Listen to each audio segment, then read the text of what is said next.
When you look out over the sprawling, quiet expanse of the Arkansas River Valley, it looks entirely separated from the anxieties of modern life. It is the kind of geographic isolation that promises peace.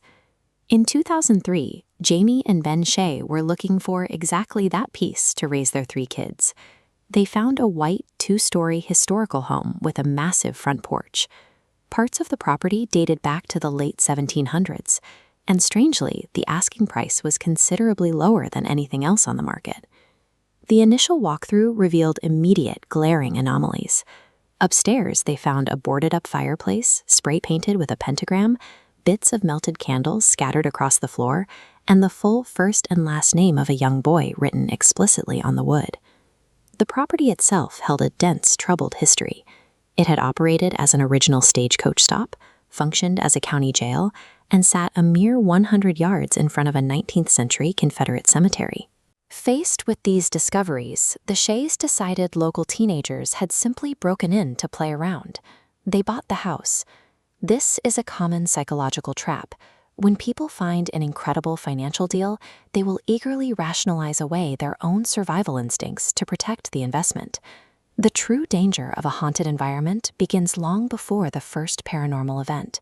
It starts with human psychology and our willingness to invite ourselves into a compromised space in exchange for a perceived bargain. The phenomena started quietly, targeting the family's nighttime routine. Ben, who worked night shifts and slept during the day, would hear his infant son crying through the baby monitor, only to run upstairs and find an empty room. Soon, Jamie and Ben were woken by the sound of heavy, deliberate fists pounding on the wall directly behind their bedheads. The disturbances isolated the most vulnerable member of the household, 5-year-old Bridger. He refused to sleep in his room, reporting that his toys would turn on by themselves, and complaining of a chaotic sea of people constantly talking over one another in the dark. One evening, Bridger wandered down the stairs in a rigid trance, getting inches from his mother's face and laughing uncontrollably. When Jamie ran upstairs to investigate his room, she found the family dog violently barking and cornering an invisible threat against Bridger's bed. This chart shows the rapid decline of cognitive function and reaction time caused by compounding sleep debt. Every time a human being is startled awake in the dark, the body dumps a massive surge of adrenaline into the bloodstream. When this happens continuously over several months, the brain loses its ability to regulate emotion, process information, or react to danger. Jamie's daily reality was stripped of any cinematic ghost hunting thrills. She was operating under severe physical exhaustion, trapped in a house that prevented her from ever resting. By systematically disrupting their nights, the entity did not need to physically harm the family. It weaponized their sleep deprivation, forcing their own biological limitations to break them down. Months of unrelenting tension finally culminated on a mundane afternoon. Jamie picked her 3 children up from school in the family minivan, facing a short 3-mile drive back to the house.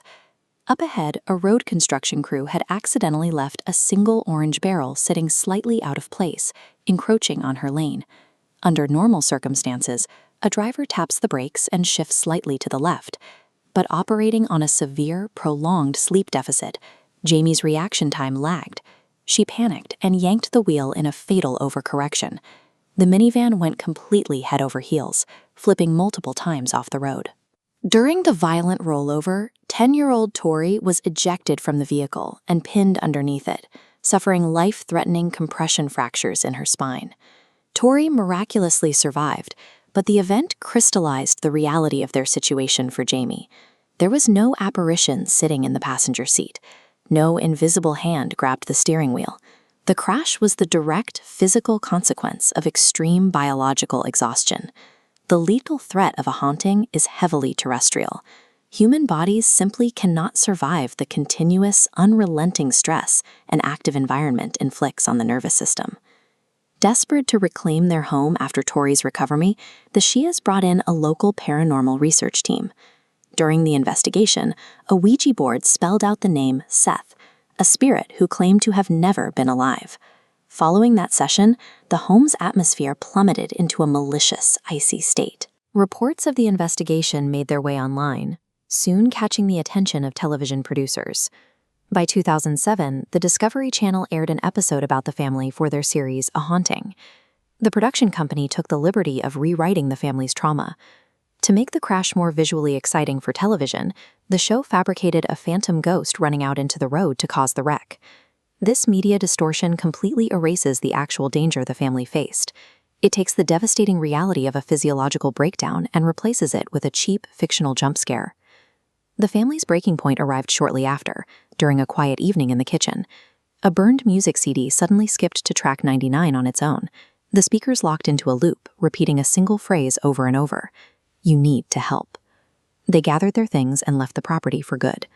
The genuine terror of the paranormal is rarely a theatrical spectacle. It is the slow, grinding destruction of a family sanctuary, one sleepless night at a time.